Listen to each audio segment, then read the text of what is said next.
Assalamualaikum warahmatullahi wabarakatuh. Perkenalkan, nama saya Dendra Usinabilah dengan nomor NPM 235009038 dari kelas B. Pada kesempatan kali ini, saya akan mempresentasikan hasil analisis mengenai identifikasi masalah dan strategi pengembangan agribisnis cabai merah di Kabupaten Temanggung dengan melakukan analisis risk factor, CATWO, juga mind map yang disusun berdasarkan jurnal dengan penelitiannya yang berjudul Penerapan Metode Analitik Hierarki Proses untuk merumuskan strategi penguatan kinerja sistem agribisnis cabai merah di Kabupaten Temanggung dengan penulis Rini Ulfiani dan judul jurnal yaitu Informatika Pertanian, tahun terbit tahun 2013, volume 22, nomor 1. Nah, pada slide ini saya akan menjelaskan rich picture yang menggambarkan kondisi nyata sistem agribisnis cabai merah di Kabupaten Temanggung. Nah, komponen utama yang terlibat ini mencakup petani, pemerintah daerah, balai penyuluhan pertanian, lembaga permodalan, penyedia pupuk atau saprotan, pedagang pengumpul atau tengkulak, lembaga swasta, agroindustri, juga faktor pasar seperti harga dan akses pemasaran. Nah, risk factor ini menunjukkan bagaimana berbagai pihak saling terkait dan bagaimana masalah-masalah tertentu menimbulkan efek pada kinerja sistem. Nah, dari risk factor ini dapat diidentifikasi terdapat 14 permasalahan utama, di mana yang pertama itu mayoritas petani memiliki lahan sempit. Nah, dengan keterbatasan tersebut, membuat kapasitas produksi menjadi rendah. Selain itu juga tingkat pengetahuan atau keterampilan petani mengenai teknik budidaya juga kurang tepat. Juga akses terhadap pupuk itu sulit. Selanjutnya, penanganan pasca panen yang kurang baik, di mana petani ini tidak melakukan sortasi atau grading untuk kualitas cabai yang bagus dan baik itu disatukan dalam satu wadah penyimpanan.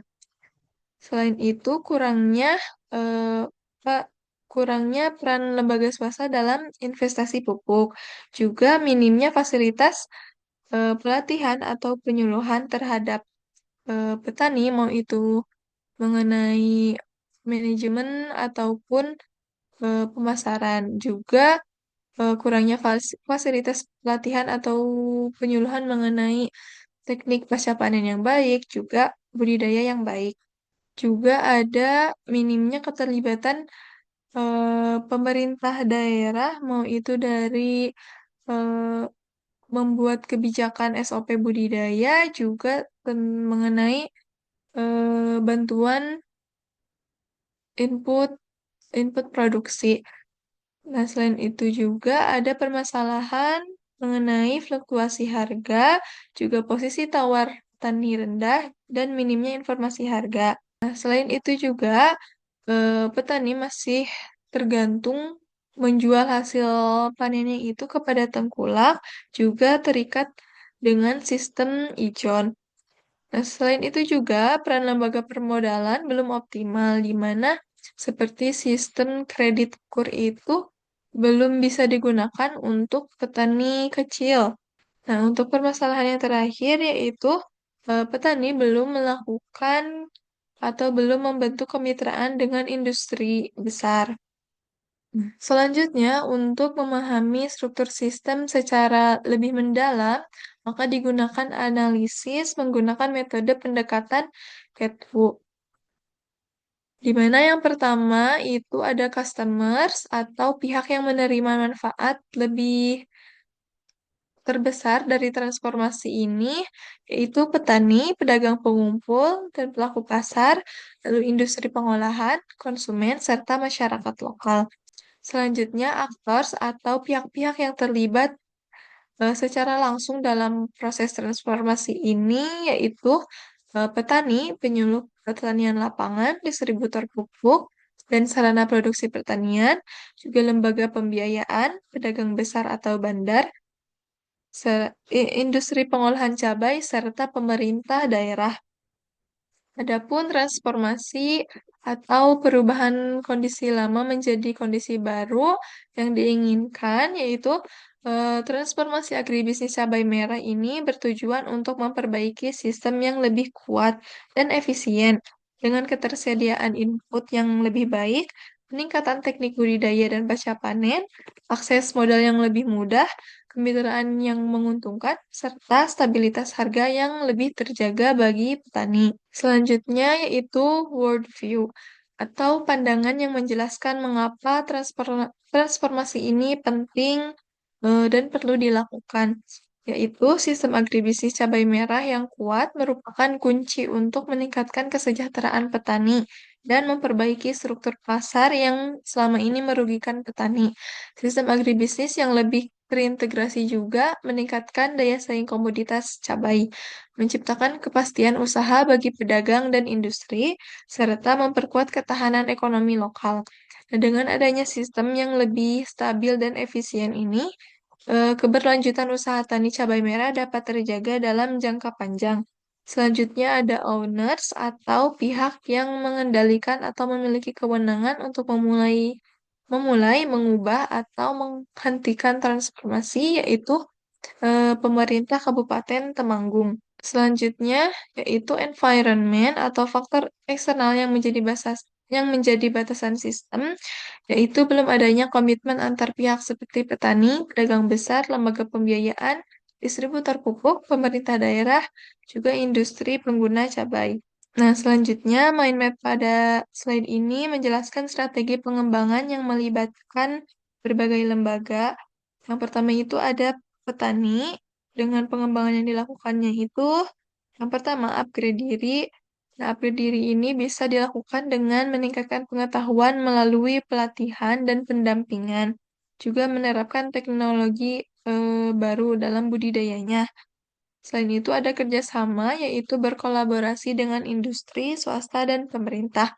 Juga kemitraan, yaitu menjalankan kontrak kerja dengan agroindustri atau pedagang besar. Yang kedua itu ada penyedia saprotan. Pengembangan yang dilakukannya yaitu kemitraan atau penyediaan saprodi dengan harga yang lebih kompetitif, program langganan sarana produksi untuk kelompok tani. Juga ada kerjasama dengan menjamin ketersediaan pupuk tepat waktu. Yang ketiga ada lembaga permodalan dengan pengembangan yang dilakukannya itu berupa bentuk bantuan permodalan seperti kredit usaha rakyat untuk modal bertani, juga ada pembiayaan tanpa agunan melalui kelompok tani. Yang keempat ada balai penyuluhan pertanian. Dengan pengembangan yang dilakukannya yaitu berupa pelatihan atau memberikan pelatihan mengenai teknik budidaya cabai merah yang baik, lalu pelatihan pengendalian organisme pengganggu tanaman, serta pelatihan manajemen lahan dan panen. Juga ada pendampingan, yaitu dengan melakukan mendampingi petani dari tahap tanam hingga panen. Juga melakukan monitoring dan evaluasi pertanaman. Untuk lembaga yang kelima itu ada agroindustri dengan pengembangan yang dilakukannya berupa kerjasama atau bisa berupa menjalin hubungan langsung dengan petani sebagai pemasok bahan baku dan bisa juga dengan menyepakati standar mutu cabai merah. Ada juga kemitraan yaitu bisa berupa kontrak pembelian. 6 itu ada lembaga swasta. Pengembangan yang dilakukannya itu bisa berupa pelatihan, misalkan dengan pelatihan penggunaan pupuk atau pestisida yang benar, juga pelatihan penggunaan alat pertanian modern misalnya. Lalu ada kemitraan dengan melakukan kerjasama penyediaan input tepat waktu. Yang terakhir ada pemerintah dengan pengembangan yang dilakukannya itu bisa berupa yang pertama kebijakan pengawasan, misalkan pengawasan edaran pupuk dan sarana produksi agar tepat sasaran, pengawasan harga pasar untuk mencegah permainan harga oleh tengkulak, pengawasan terhadap mutu produk pasca panen. Lalu ada kebijakan bantuan dan permodalan, bisa berupa bantuan alat dan mesin pertanian modern, juga fasilitas akses kur untuk petani cabai, penyediaan bantuan benih unggul atau pupuk organik, juga program sarana pasca panen di sentra produksi. Selain itu, pemerintah juga bisa melakukan pengembangan dengan membuat kebijakan mengenai SOP budidaya cabai merah untuk sebagai acuan teknis resmi bagi petani untuk membudidayakan cabai merahnya. Nah, pedoman tersebut bisa berisi standar pengolahan lahan, pemilihan varietas cabai, kemudian tentang pengendalian hama terpadu, lalu tentang pengairan dan sanitasi lahan, lalu tentang panen dan pasca panen, dan lain-lain. Dicukupkan sekian pemaparan dari saya sebagai penutup. Penelitian ini menegaskan bahwa penguatan agribisnis cabai merah harus dilakukan melalui pendekatan sistem, tidak hanya pada satu subsistem saja. Perbaikan harus dimulai dari input, budidaya, pemasaran, pasca panen, hingga kelembagaannya. Dan cukup sekian presentasi dari saya. Mohon maaf apabila ada kesalahan. Terima kasih. Wassalamualaikum warahmatullahi wabarakatuh.